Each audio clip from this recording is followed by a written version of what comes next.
Hi friends, welcome to Sathya lifestyle channel. இன்னைக்கு நம்ம பார்க்க போற ரெசிபி வந்து ஒரு சாம்பார் ரெசிபி தான் பார்க்க போறோம். முருங்கை கீரையை வச்சு ஒரு சாம்பார் பார்க்க போறோம். அதுக்கு என்னென்ன இன்கிரிடியன்ட்ஸ்ன்றதை நான் சொல்லிடுறேன். முருங்கை கீரை நான் வாஷ் பண்ணி இந்த மாதிரி தனித்தனியா உதுத்து எடுத்து வச்சிருக்கேன். சின்ன வெங்காயம் பாதி சின்ன வெங்காயம் வந்து இந்த மாதிரி கட் பண்ணியும் பாதி வந்து முழுசாவும் வச்சிருக்கேன். சாம்பாருக்கு எப்பவுமே கொஞ்சம் முழுசாவும் கொஞ்சம் பாதி வந்து கட் பண்ணதாகவும் போட்டால் நல்லாயிருக்கும், டேஸ்ட்டும் நல்லாயிருக்கும், வாசமும் நல்லா வரும். தக்காளி ஒரு பெரிய தக்காளி ரஃப்பாக தான் நான் கட் பண்ணி வச்சுருக்கேன். நைஸாலாம் ரொம்ப பொடியாலாம் கட் பண்ணல, ரஃப்பாக தான் கட் பண்ணி வச்சுருக்கேன். பருப்பு வந்து மஞ்சத்தூள் பெருங்காயம் போட்டு வேக வச்சு எடுத்து வச்சுருக்கேன். நான் பூண்டும் கட் பண்ணி வச்சுருக்கேன். தாளிக்கிறதுக்கு எண்ணெய், 2 வரமிளகா கடுகு எடுத்து வச்சுருக்கேன். தனியாத்தூள் 2 ஸ்பூன் எடுத்து வச்சிருக்கேன். மிளகாத்தூள் 1.5 ஸ்பூனு, உப்பு.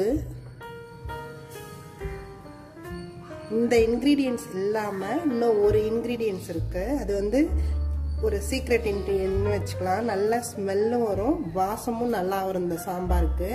அதை நான் லாஸ்ட்டாக சொல்கிறேன் என்ன இன்கிரீடியன்ஸுங்கிறத. நான் இந்த முருங்கைக்கீரை சாம்பார் பண்ணுறதுக்கு ஃபஸ்ட்டு கடாயில் எண்ணெயை ஊற்றி ஹீட் பண்ணி வச்சுருக்கேன். இப்போ வந்து நான் இந்த சின்ன வெங்காயத்தை மட்டும் வதக்கிக்கிறேன். இது கொஞ்சம் நல்லா வதங்கின பிறகு தான் நம்ம ஒன்று ஒன்றா சேர்க்க போகிறோம். இது வந்து ரொம்ப ப்ரௌனாக தேவையில்லை, கிளாஸ் எஃபெக்ட் வந்தாலே போதும். நம்ம அடுத்தது ஒன்று ஒன்றா இன்க்ரீடியன்ஸ் இதில் சேர்த்துடலாம். இப்போ நான் கொஞ்சமாக இதில் சால்ட்டு சேர்த்துக்கிறேன். இது இப்போ கொஞ்சம் நல்லாவே நம்மளுக்கு வந்துருச்சு இந்த கிளாஸ் எஃபெக்ட்டு. இப்போ நான் வந்து இதில் இந்த தக்காளியை ஆட் பண்ணிக்கிறேன், பூண்டும் போட்டுக்கிறேன். இதை நல்லா நம்ம வதக்கி எடுக்க வேண்டியதுதான். இதில் வந்து நான் இப்போ 2 ஸ்பூன் வந்து தனியாத்தூள் சேர்த்துக்கிறேன். 1.5 ஸ்பூன் வந்து மிளகாத்தூள் சேர்த்துக்கிறேன். காரம் வந்து நம்மளோட விஷ் தான். நமக்கு நிறையா வேணும்னா நீங்கள் நிறையா சேர்த்துக்கலாம். மீடியமாக போதுன்னா 1.5 ஸ்பூனே போதும். இப்போ நான் வந்து இதில் இந்த கீரையை இதில் சேர்த்துக்கிறேன்.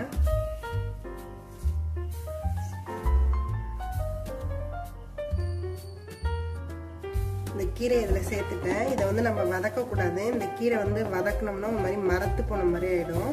நான் இப்போ வந்து இதில் சுடு தண்ணி இதில் நான் சேர்த்துக்கிறேன் 1 கப்பு. இப்போ இந்த கீரையை நம்ம க்ளோஸ் பண்ணி வச்சிடலாம். இது ஒரு 10 மினிட்ஸ் ஆகும் வேகிறதுக்கு. இந்த கீரை உடனே வெந்துடும், அதனால ஒன்றும் ரொம்ப நேரம் எடுக்காது. ஒரு 10 மினிட்ஸ் தான், அதுக்குள்ளார இந்த கீரை வெந்தலாம். மூடிடுறது. இப்போ இந்த கீரை வெந்துட்டான்னு பார்த்துடலாம். இது நல்லா வெந்துருச்சு. இப்போ இந்த பருப்பை நான் ஆட் பண்ணிட்டேன்.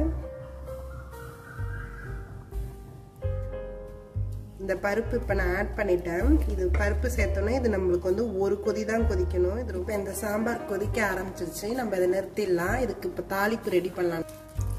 இப்போ இதில் நான் கடுகு கொஞ்சம் போட்டுக்கிறேன், 2 வரமிளகா போட்டுக்கிறேன்.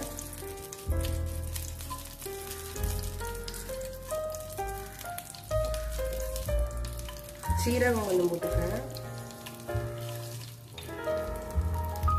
நான் ஆல்ரெடி பருப்புலேயே கொஞ்சம் பெருங்காயம் போட்டுக்கனால இதில் கொஞ்சமாக போட்டுக்கிறேன். இதில் இப்போ நம்ம இந்த தாளிச்சதை ஆட் பண்ணிக்கலாம் இந்த சாம்பாரில்.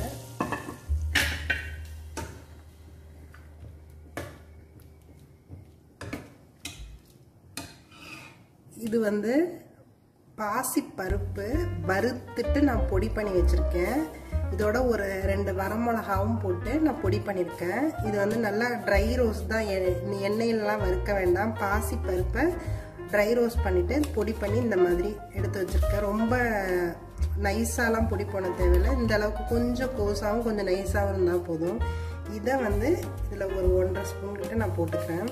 இது வந்து நல்ல டேஸ்ட்டும் வரும், நல்ல ஸ்மெல்லும் நல்லாயிருக்கும் இந்த சாம்பாரில். இதை போட்டு நம்ம அப்படியே கிளறி விட வேண்டியதுதான். இதுதான் ரெடி ஆயிடுச்சு. இது நம்ம வேற வெசலுக்கு மாற்றிக்கலாம். இந்த கீரை சாம்பார் வந்து ரெடி ஆயிடுச்சு. இப்போ பருப்பு சேர்த்தோன்னே இது நம்மளுக்கு வந்து ஒரு கொதி தான் கொதிக்கணும். இது ரொம்ப கொதிச்சிச்சுன்னா நல்லா இருக்காது.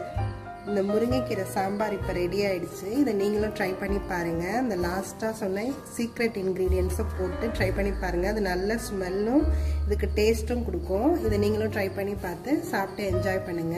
என்னோட வீடியோஸ் எல்லாத்தையும் பாருங்க. உங்களுக்கு பிடிச்சிருந்தா எங்கள் சேனலை சப்ஸ்கிரைப் பண்ணுங்க. தேங்க்யூ ஃபார் வாட்சிங். தேங்க்யூ.